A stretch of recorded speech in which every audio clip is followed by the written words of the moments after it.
Hello സുഹൃത്തുക്കളെ, Malaysian travel സീരീസിൻ്റെ 5th എപ്പിസോഡിലേക്ക് എല്ലാവർക്കും സ്വാഗതം.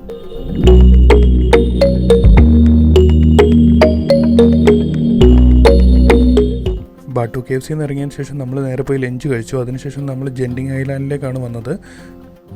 കോലാലംപൂരിൽ നിന്ന് ഒരു 58 കിലോമീറ്റർ മാറിയ ഒരു ഹിൽ സ്റ്റേഷനാണ് ഈ ജെൻഡിങ് ഐലാൻഡ്സ്. അങ്ങോട്ടേക്ക് നമുക്ക് റോഡ് വഴിയും പോവാം, പിന്നെ കേബിൾ കാർ വഴിയും പോവാം. എല്ലാവരും കേബിൾ കാറാണ് പ്രിഫർ ചെയ്യുന്നത്. ഒരു നല്ലൊരു എക്സ്പീരിയൻസ് ആണ്. നമ്മുടെ ഗൊണ്ടോള ടിക്കറ്റ്സ് എല്ലാം നമ്മുടെ ടൂർ ഓപ്പറേറ്റേഴ്സ് അവർ നേരത്തെ ബുക്ക് ചെയ്തിട്ടുണ്ടായിരുന്നു. അതുകൊണ്ട് നമുക്ക് എല്ലാം ഈസി ആയിരുന്നു. അങ്ങനെ കേബിൾ കാർ വന്ന് നമ്മളത് കയറി. ഒരു കേബിൾ കാറിൽ 10 പേർക്ക് വരെ യാത്ര ചെയ്യാൻ സാധിക്കും.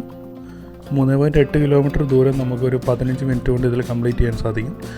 1997 ഇതിൻ്റെ ഫസ്റ്റ് സ്റ്റേജ് കംപ്ലീറ്റ് ചെയ്തത്. അന്ന് ഇതിന് മൊത്തം കോസ്റ്റ് വന്നത് 128 മില്യൺ മലേഷ്യൻ റിങ്കറ്റാണ്. ലെയ്റ്റ്നർ റോപ്പ് വേസ് എന്ന് പറഞ്ഞൊരു ഇറ്റാലിയൻ കമ്പനിയാണെന്ന് ഇത് പണി കഴിപ്പിച്ചത്.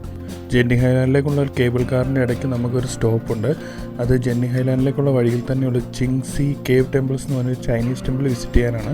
അവിടെ നിന്ന് ഇറങ്ങുമ്പോൾ തൊട്ട് താഴെ വരെ അവർ ഫുൾ എസ്കലേറ്റർ ബിൽഡ് ചെയ്തിട്ടുണ്ട്. അപ്പോൾ നടന്ന് ബുദ്ധിമുട്ടേണ്ട ആവശ്യമില്ല. ജെൻഡിങ് ഐലാൻഡ് പ്രൊജക്റ്റിൻ്റെ ഭാഗമായി തന്നെ നിർമ്മിച്ചൊരു ടെമ്പിളാണ് ഇത്. ജെൻഡിങ് ഐലാൻഡിൻ്റെ നിർമ്മാണത്തിന് ശേഷമാണ് അവർ നിർമ്മിക്കുന്നത്. ഇവിടെ ഒരു വലിയ ബുദ്ധ പ്രതിമയുണ്ട്. അതിൻ്റെ മുമ്പിലായിട്ടൊരു കുളവും അങ്ങനത്തെ ഇതെല്ലാം സെറ്റ് ചെയ്ത് വെച്ചിട്ടുണ്ട്. കാണാൻ നല്ല രസമാണ്. നമ്മളവിടെ കുറേ സമയം സ്പെൻഡ് ചെയ്തു. നമ്മൾ നല്ല ടയേർഡായിരുന്നു. അപ്പോൾ അവിടെ ഇവിടെയൊക്കെ ആയിട്ട് കുറേ നേരം ഇരുന്നു. പിന്നെ അതിലെ കൂടെ നടന്ന് ജസ്റ്റ് ഓരോ ടെമ്പിളിന് അവിടെയൊക്കെ പോയി ഫോട്ടോസ് എടുത്തു.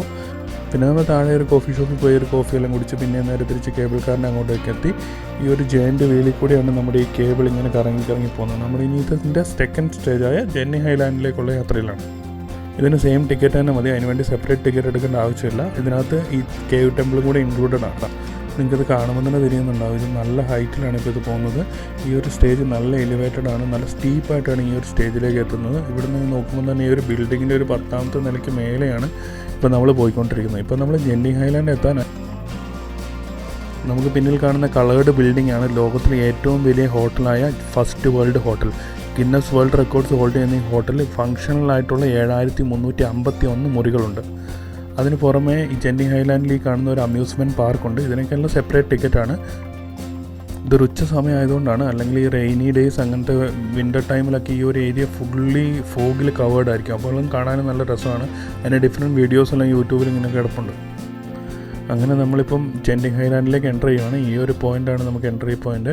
ഇവർ നമ്മൾ താഴെ നിന്ന് കയറുമ്പോൾ തന്നെ നമ്മുടെ ഈ ഒരു ഗ്രൂപ്പ് ഫോട്ടോ എടുക്കുന്നുണ്ട്. അവർ ഈ ഗ്രൂപ്പ് ഫോട്ടോ ഇവിടെ വരുമ്പോൾ സെല്ല് ചെയ്യും.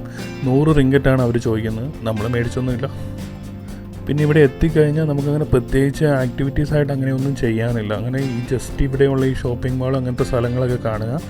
4-5 നിലകളിലായിട്ട് പരന്നെടുക്കുന്ന ഒരു വലിയൊരു മാളാണിത്. പിന്നെ ഇത് ഇവിടെ കുട്ടികൾക്കൊക്കെ എൻജോയ് ചെയ്യാനായി ധാരാളം ഗെയിംസും കാര്യങ്ങളൊക്കെ ഉണ്ട്. ഇത് നമ്മൾ നേരത്തെ കണ്ട ഫസ്റ്റ് വേൾഡ് കോംപ്ലക്സ് ആ ഹോട്ടലിലേക്കുള്ള കണക്റ്റിംഗ് വഴിയാണ്. ഈ മാളിൻ്റെ എല്ലാ നിലയിൽ നിന്നും ആ ഹോട്ടലിലേക്കുള്ള കണക്റ്റിംഗ് വഴികളുണ്ട്. പിന്നെ ഈ ജെൻഡിങ് ഐലാൻഡ് ഇവിടെ ഫേമസ് ആയിരിക്കുന്ന ഇവിടുത്തെ വലിയ കാസിനോസാണ്. കുറേ പേര് ഈ കാസിനോസിൽ കളിക്കാൻ വേണ്ടി മാത്രമായിട്ട് ഇങ്ങോട്ടേക്ക് എത്തിച്ചേരാറുണ്ട്. പിന്നെ ഞങ്ങൾ കുറേ നേരം അതിലേക്കൂടെയൊക്കെ നടന്ന് ഒരു ഫുഡൊക്കെ കഴിച്ച് പിന്നെ ഞങ്ങൾ നേരെ തിരിച്ച് ഗൊണ്ടോളയിൽ തന്നെ താഴേക്ക് പോയി. ഡ്രൈവർ അവിടെ വെയിറ്റ് ചെയ്യുന്നുണ്ടായിരുന്നു ക്യാബുമായിട്ട്. പിന്നെ അവിടുന്ന് ഞങ്ങൾ നേരെ റൂമിലേക്കാണ് പോയത്. Variety Malaysian street food explore ചെയ്യുന്ന വീഡിയോസുമായി അടുത്ത വീഡിയോ കാണുന്നിടം വരെ ഗുഡ് ബൈ.